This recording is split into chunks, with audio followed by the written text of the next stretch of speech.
Assalamu alaikum. I'm Fatima, and I guess I'm going to tell my story of how I guess Islam found me. I didn't really find it, it found me. I was about 12 when I denounced Christianity.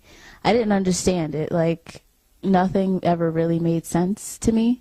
To me, it was just, nothing made sense. The stories didn't add up. I started looking from 12 years old on, and my first encounter was Hinduism. And my friend was trying to explain it to me with the dot and drinking cow pee and stuff. So I was like, all right, nope, this is not for me. I don't like it. So next, I waited till I got like maybe 14, 15. Then next was Wicca. Of course, I'm in high school, of course, and you got all these other influences. So I'm in high school learning Wicca from my friends and the candles and all this other stuff. So I was like, all right. My friend one day at lunchtime gave me a necklace with a circle and a star. So, I put it on. I was like, oh, okay, they have it on too. So I put on the necklace and I tripped up the stairs. I failed my test, and when I got home, my mom gashed her finger. So I guess it kind of scared me a little bit. So I ran outside to the nearest sewer, ripped the necklace off, and threw it in the sewer. So then after that, I get to, 16, 17, and I figure, okay, let's try something else. So I went back to Christianity, but like a different part, not Baptist, but I went to Catholic Christian and didn't understand that either. It was the same thing. So I still felt lost and felt like I had no direction at all. So I figured if I was going to find a religion or find a belief, it'll come to me. So I don't know, I just stopped looking for it altogether because I was like, okay, maybe there isn't anything out there, and just live life. And I don't think you can exactly know what living life is without faith. So I don't know, I still felt lost, just hanging out with friends and parties and cars and just hanging out. And hanging out really gets you nowhere, gets you in trouble. The hangout phase, then there comes, I don't know, I met a brother that I was working with at a financial firm. So, I don't know, like, he said one day, oh, let's go to lunch. So I said, all right, we can go to lunch. So he takes me to, a gyro place, and the gyro place had, like, the Quran's at the door, but, like, I walked in there, and I'm wearing, like, the mini skirt, and had the big hair, and the big nails, and everything, and I walk in there, and a guy behind the counter looks at me like I'm crazy, and I'm like, no, looking at him like, I'm the normal one, I don't know what she's looking at. So, we get the food, I look at the place where they had the Qurans, and then I walked out. I looked, but then I just walked away. I didn't know what it was. I was like, okay, Quran, all right, walk out. So the brother, he picks it up and takes it out. So we get to the car, and he's like, I want you to read this. And I look at him, I was like, when's the last time you see me read anything? So he's like, no, please just read it. Give me your opinion on it, and, whatever you think about it. So I was like, all right. So I read it. I reread it. I read that Quran about 5 times. I still, to this day, have that same Quran wrapped in plastic on the top of my TV, because that's the highest spot in my room. And,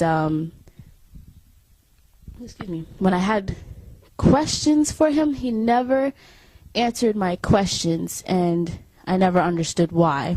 So what I did was I went on, I believe it's Islam.com.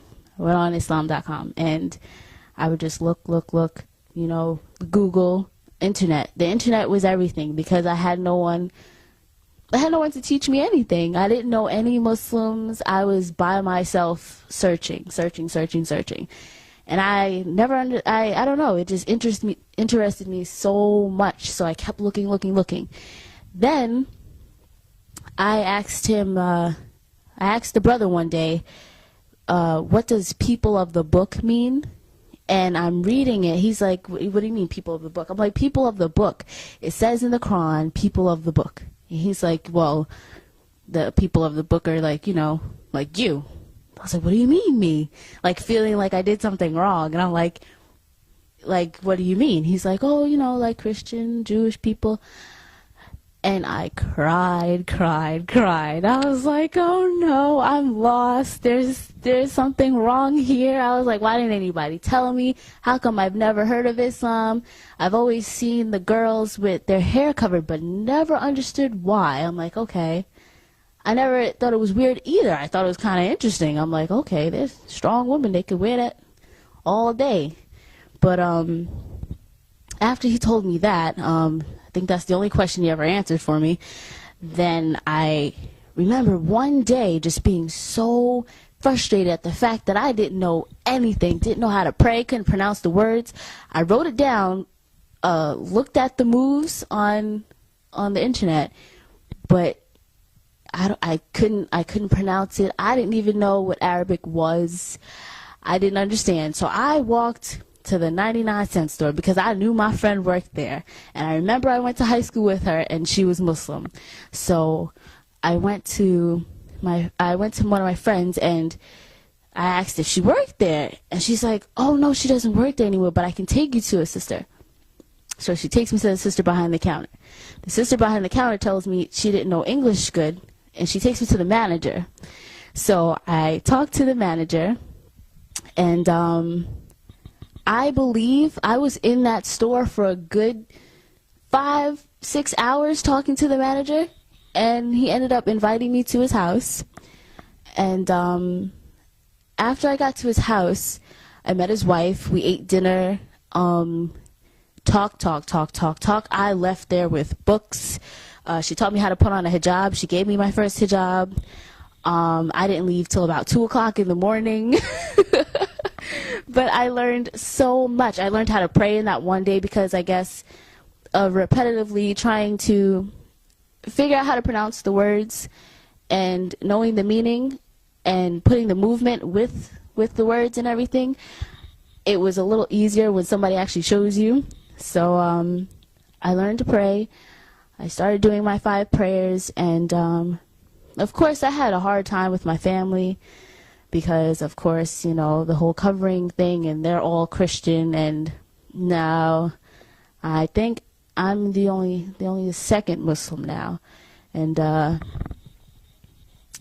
don't know. I mean, to have your family kind of like do that to you, yeah, it hurts, but if you just hold on to your faith, just hold on to it so tight, you won't feel alone. You won't feel like, oh, nobody likes me, nobody loves you. Yeah, somebody loves you.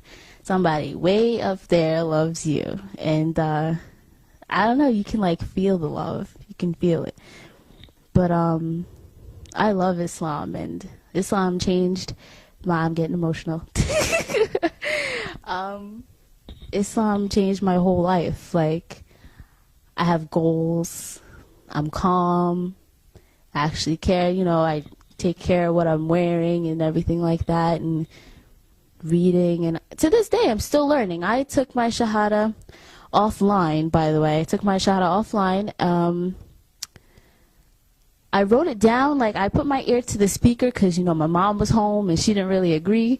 I didn't tell her, I told my dad first, but I put my ear to the speaker and I'm listening to how to say it.